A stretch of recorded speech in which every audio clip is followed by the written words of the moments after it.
Evangelho segundo escreveu Marcos, capítulo de número 5, a partir do versículo de número 21.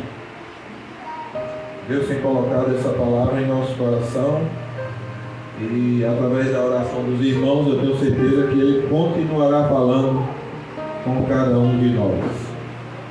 E a palavra de Deus diz assim: tendo Jesus voltado no barco para o outro lado, afluiu para ele grande multidão, e ele estava junto do mar.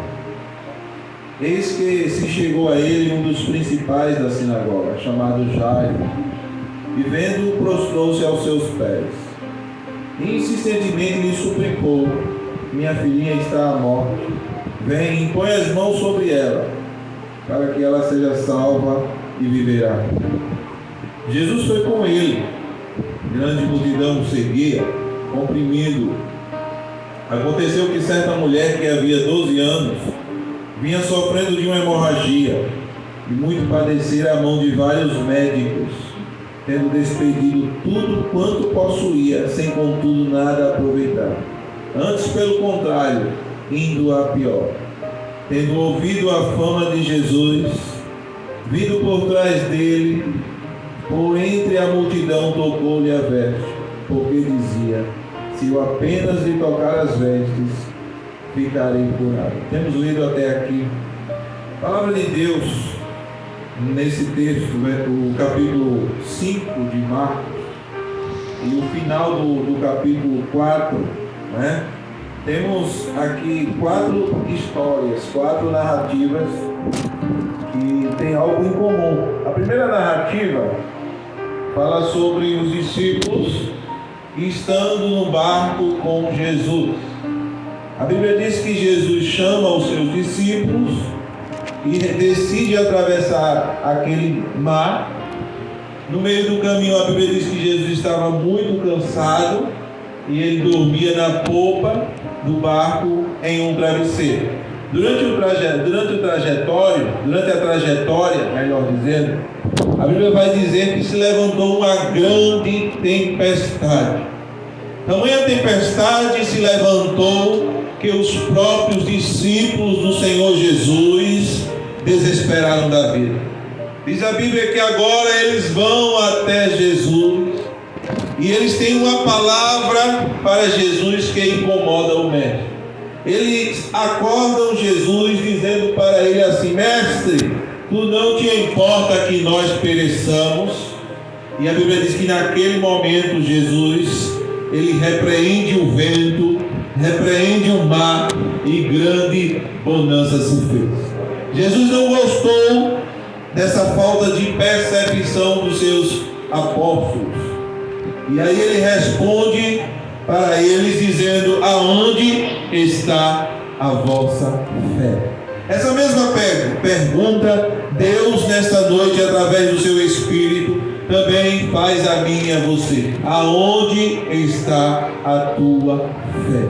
A fé daqueles homens estavam na situação. Se o tempo estivesse favorável, eles estariam contentes. Se o tempo estivesse desfavorável, eles estariam desesperados. A fé daqueles homens estava nas circunstâncias da vida, mesmo sendo discípulos de Jesus, apóstolos de Jesus. Diz a Bíblia que naquele momento Jesus repreendeu o mar, o vento, e mostrou uma parte daquilo que ele queria mostrar para os seus discípulos, que era a sua autoridade sobre as coisas naturais aqui dessa terra. Mas a história continua e diz a Bíblia que Jesus desce daquele barco e ele se dirige a um local onde havia um homem durante um certo tempo em um cemitério. A Bíblia diz que aquele homem não tinha consciência sequer, tamanha era a situação que ele vivia. A Bíblia diz que havia uma legião de demônios sobre aquele homem. Ele não conseguia discernir nada, andava nu, rasgado. Diz a Bíblia que ele era tão violento que até as cadeias, as algemas, as correntes que colocavam sobre ele, ele simplesmente despedaçava aquelas correntes. ninguém podia com aquele homem. Diz a Bíblia que ninguém queria passar por aquele caminho, mas Jesus foi até aquele lugar para ter um encontro com aquele homem. Diz a Bíblia que quando aquele homem vê Jesus, percebe Jesus, ele corre ao seu encontro, ele se prostra, e diz a Bíblia que os demônios que estavam sobre aquele homem, agora diz para Jesus: não nos atormente antes do tempo, Filho do Deus Altíssimo. E a Bíblia diz que eles se prostravam diante da presença de Jesus, e eles diziam para Jesus que permitissem que eles entrassem em uma manada de porcos. Ali havia uma manada de porcos de aproximadamente 2.000 porcos. A Bíblia diz que Jesus, atendendo o pedido daqueles espíritos imundos, eles entram nos porcos, e diz a Bíblia que os porcos agora se lançam despenhadeiro abaixo. E quando os porcos se lançam despenhadeiro abaixo, diz a Bíblia que os donos dos porcos vêm, e ele vê aquele homem em perfeito juízo aos pés de Jesus. Porém, o prejuízo dos porcos faz com que os donos daqueles porcos mandem Jesus ir embora.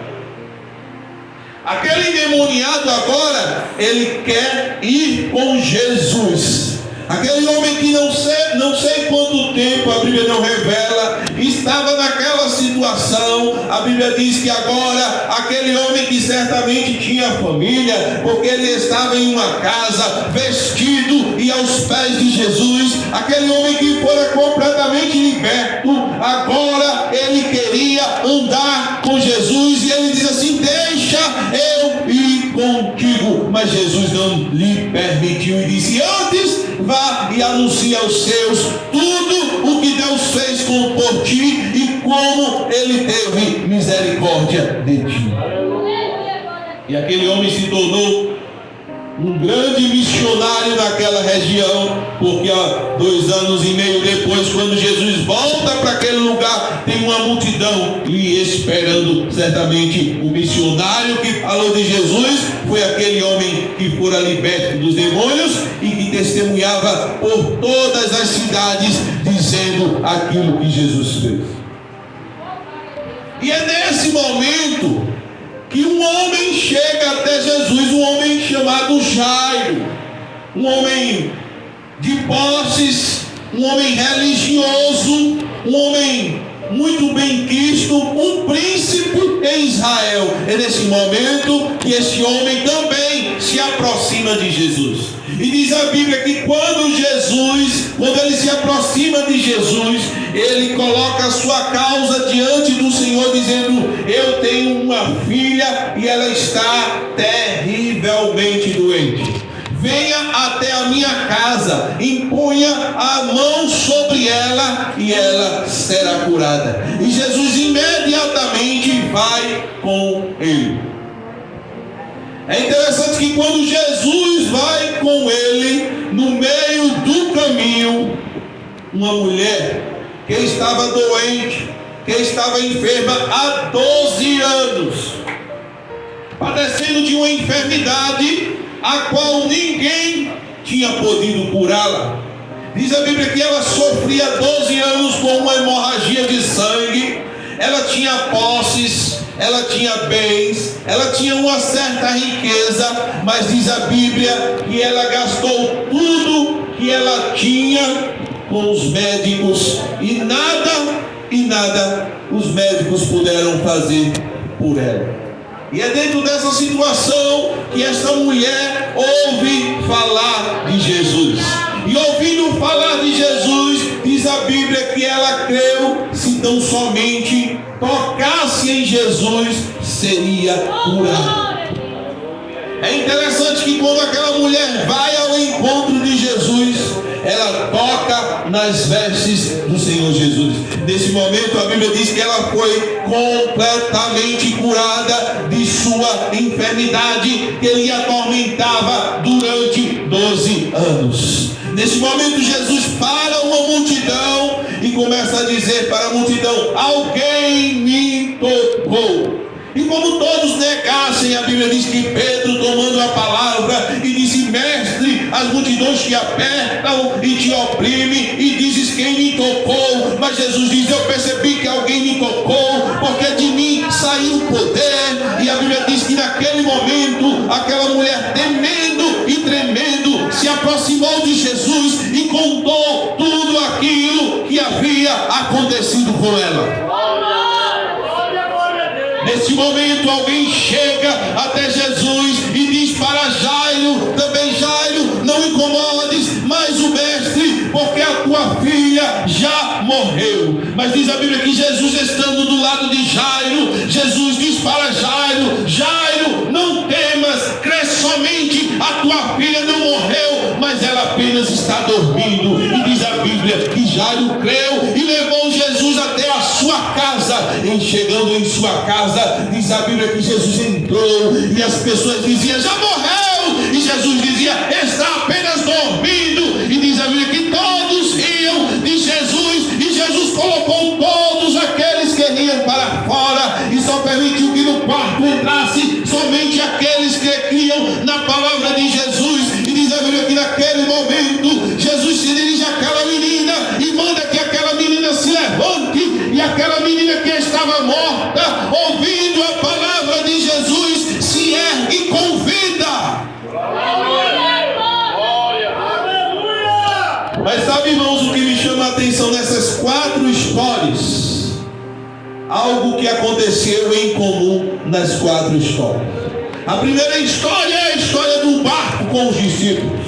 A segunda história é a história do endemoniado gadareno que não tinha consciência dos seus atos. E a terceira história, a história de Jairo. E a última história, a história da mulher com fluxo de sangue. O que fez diferença na vida dos discípulos diante de um mar violento foi a presença de Jesus.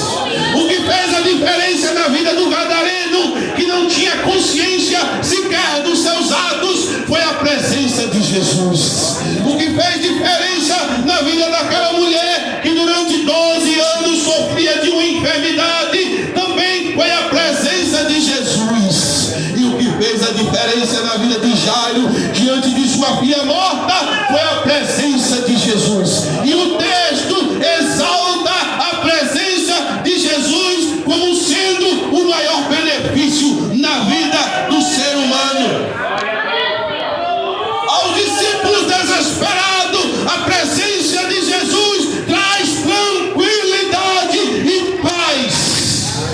Ao endemoniado gadareno, a presença de Jesus traz libertação e uma nova perspectiva de vida. Na vida daquela mulher que há 12 anos sofria, a presença de Jesus lhe traz uma nova oportunidade de vida, um recomeço, porque a Bíblia diz que aquela mulher não podia estar no meio das pessoas, porque a sua enfermidade não somente lhe trazia dor, mas também lhe trazia proibições de estar no meio do povo. A presença de Jesus restaura também a vida daquela mulher completamente. E por último, a presença de Jesus traz vida na vida daquele que estava morto, ou na casa daquele o qual tinha morrido alguém. Eu não sei o que morreu na sua vida. Talvez a sua esperança tenha morrido com relação a alguma coisa. Talvez você não tenha esperança, quem sabe, por causa de uma promessa que Deus te fez. Mas você, durante tanto tempo esperando e aguardando, essa esperança já morreu. Mas a presença de Jesus é poderosa para ressuscitar aquilo que Deus te prometeu. Então, irmãos, a presença de Jesus é o nosso bem maior. O que a presença de Jesus fez na vida de cada uma dessas pessoas, em cada uma dessas narrativas, foi simplesmente espetacular. Agora tem uma coisa: nem todos foram capazes de reconhecer o valor, a preciosidade da presença de Jesus. Os discípulos, por exemplo, não foram capazes de reconhecer o valor da presença de Jesus. Diz a Bíblia que diante de um mar violento, eles se desesperaram e se esqueceram que o Mestre estava presente, que Jesus estava presente. E aonde Jesus está presente, não há por que ter temor, porque o barco jamais afundará. Os discípulos não reconheceram o valor da presença de Jesus. Mas o endemoniado que fora liberto, ele reconheceu o valor da presença de Jesus, porque depois de tanto tempo longe da família, depois de tanto tempo longe da casa, depois de tanto tempo longe dos seus parentes, quando Jesus lhe libertou, que quiseram expulsar Jesus, aquele homem, ao invés de pensar nos seus parentes, na sua família, nos seus familiares, nos seus filhos, na sua esposa, em quem quer que seja, a Bíblia diz que aquele homem simplesmente agora tinha um propósito em seu coração, e o propósito era: deixa eu ir contigo, Jesus, eu quero andar contigo, eu quero estar contigo. Aquele homem valorizou a presença de Jesus em sua vida. Ali houve também algumas pessoas que não valorizaram a presença de Jesus. Quem foi, irmão Marcos? Os porqueiros. Os donos dos porcos não foram capazes de valorizar a presença de Jesus. Quando viram os prejuízos dos porcos, diz a Bíblia que eles disseram para Jesus: tivemos prejuízo, vai embora daqui antes que nós tenhamos mais prejuízo. E a Bíblia diz que Jesus simplesmente entrou no barco e foi embora. Aqueles homens deram mais valor às coisas materiais da terra do que ao Filho de Deus. Aqueles homens deram mais valor aos bens materiais do que a presença de Jesus em seu meio. E diz a Bíblia que naquele dia Jesus foi embora, porque aqueles homens não foram capazes de valorizar a presença de Jesus. Trocaram a presença de Jesus por causa de bens materiais. E talvez você se pergunte assim: irmão Marcos, mas o que é que Jesus estava fazendo quando permitiu que aqueles demônios entrassem naqueles porcos e os porcos entrassem despenhadeiro abaixo? Jesus, será que não gosta dos porcos? Talvez você se pergunte: mas foi Deus quem criou os porcos? E por que Jesus permitiu?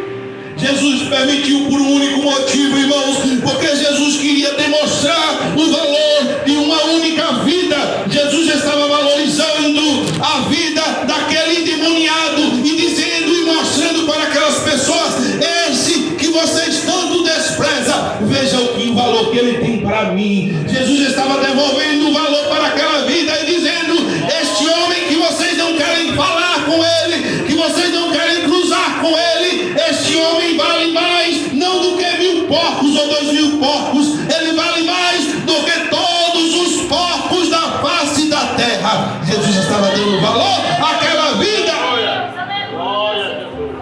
Jesus estava devolvendo o valor daquele homem.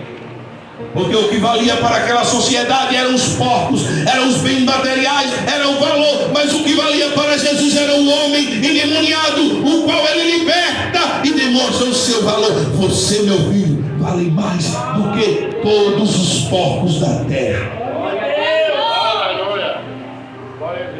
E depois diz a Bíblia que Jesus vai caminho.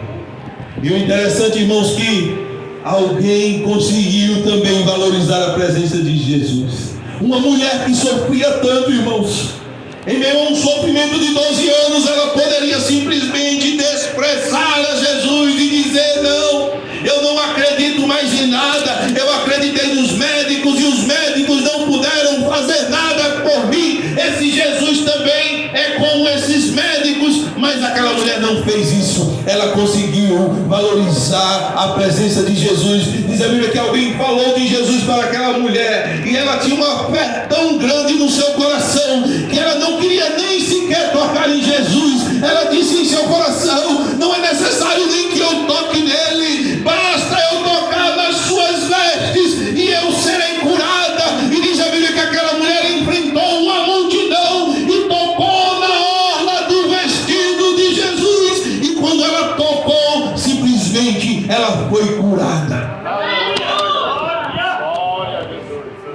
pessoas que tocavam em Jesus.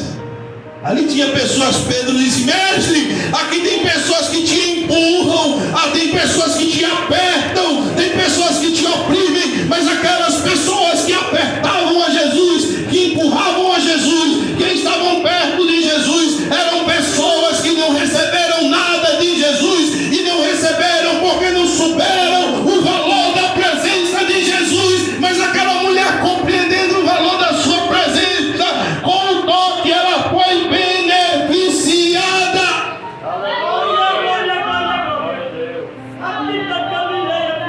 Talvez você já tenha até empurrado Jesus, apertado Jesus, oprimido Jesus, e nada tenha recebido, porque ainda não compreendeu o valor da presença de Jesus na sua vida. O valor não está na bênção, o valor está no dono da bênção. Quando eu tenho o dono da bênção, ele começa a me abençoar. Uma multidão veio até Jesus e diz a Bíblia que Jesus logo discerniu e disse: vocês só estão aqui por causa do pão que eu multipliquei, não é por causa da minha palavra, mas aqueles que vieram por causa da palavra foram beneficiados. Jesus multiplicou o pão, Jesus multiplicou o peixe, porque ali havia uma multidão e Jesus se compadeceu pela multidão. Valorize a presença de Deus na sua vida, porque aonde Deus está presente, a nossa vida sempre será uma bênção. E a Bíblia diz que aquele homem, por último, Jairo, consegue também um benefício que somente a presença de Jesus consegue. A Bíblia diz que alguém chega para aquele homem, meus irmãos, e diz assim: não incomode mais o mestre, a tua filha morreu. E qualquer um de nós desesperaríamos diante de uma notícia dessa. E qualquer pessoa desesperaria. Muitos desmaiariam. Muitos entrariam num estado terrível de desespero. Mas aquele homem ficou firme, porque Jesus estava presente. E Jesus disse para aquele homem: Jairo, não temas, crê tão somente. E a presença de Jesus conseguiu consolar o coração de Jairo e mantê-lo firme a coisas que nós só iremos conseguir na presença de Jesus. O homem só é capaz de receber uma notícia dessa e ficar tranquilo se Deus estiver na sua vida bem presente. E Jairo, diante da notícia, ficou tranquilo. E Jesus diz: me leve até a sua casa. E não tinha muita gente que numa situação dessa não conseguiria dar mais um passo. Mas quando Jesus está presente, o negócio é diferente. E aquele homem levou. E mais uma vez Jesus mostrou o valor da sua presença, porque ali algumas pessoas riam de Jesus quando ele disse: a menina dorme. Eles riam. E sabe qual foi, irmãos, o maior juízo que Jesus fez sobre aquelas pessoas? Jesus colocou aquelas pessoas para longe da sua presença e disse: saiam! E todos aqueles que riam tiveram que sair. Mas aqueles que acreditavam naquilo que Jesus disse, porque vocês vão ver, vocês vão contemplar aquilo que aqueles que não valorizaram a minha presença não podem contemplar. Por isso, nessa noite, valorize a presença de Jesus na sua vida. Você irá contemplar coisas que somente aqueles que valorizam a presença de Jesus são capazes de contemplar. Glória a Deus. Não saia daqui nessa noite sem tomar uma decisão ao lado de Jesus. Você não chegou aqui, ou você não está ouvindo esse equipamento de som em vão. Valorize a presença de Jesus enquanto é possível. Diz a Bíblia que hoje Ele é o nosso advogado, mas um dia Ele virá como juiz. Eu lembro da história, irmãos, para encerrar. A história de dois rapazes que se criaram juntos, estudaram juntos. Um deu para o mundo do crime, o outro se formou e foi ser um advogado. Aquele que deu para o mundo do crime, certa feita, foi preso e estava prestes a ser condenado e pegar uma prisão muito grande. Seu colega, ao ficar sabendo, foi até ele e disse: eu sou o melhor advogado, eu tiro você daí do dia para a noite. E o colega orgulhoso disse: não, eu não quero, eu me viro, cuide da sua vida, porque eu cuido da minha. E o colega insistiu: rapaz, eu sou o melhor advogado dessa cidade, eu posso tirar você daí. E aquele moço dizia: não, eu resolvo a minha vida, cuide da sua vida. E o rapaz insistiu, e ele não permitiu que o advogado advogasse a sua causa. O tempo passou, a causa foi rolando, e a causa foi se complicando, e cada vez mais a causa foi se complicando. E quando o negócio ficou numa situação muito difícil, aquele colega lembrou do colega que era advogado, que há muito tempo não lhe via, ligou para ele e disse: meu amigo, vem aqui por favor. E ele correu lá e foi e disse: olha, por favor, me desculpe por eu não ter aceitado a sua ajuda, mas eu estou precisando, a sentença é praticamente certa, vou ser condenado, a minha situação é muito difícil, e eu sei que você é o melhor advogado e pode me tirar daqui do dia para a noite, por favor me ajude. E aquele companheiro em lágrimas dizia para ele: eu não posso. E ele disse: por que você não pode? Porque quando eu vim aqui da outra vez, eu era advogado, mas eu fiz o concurso e agora eu sou juiz.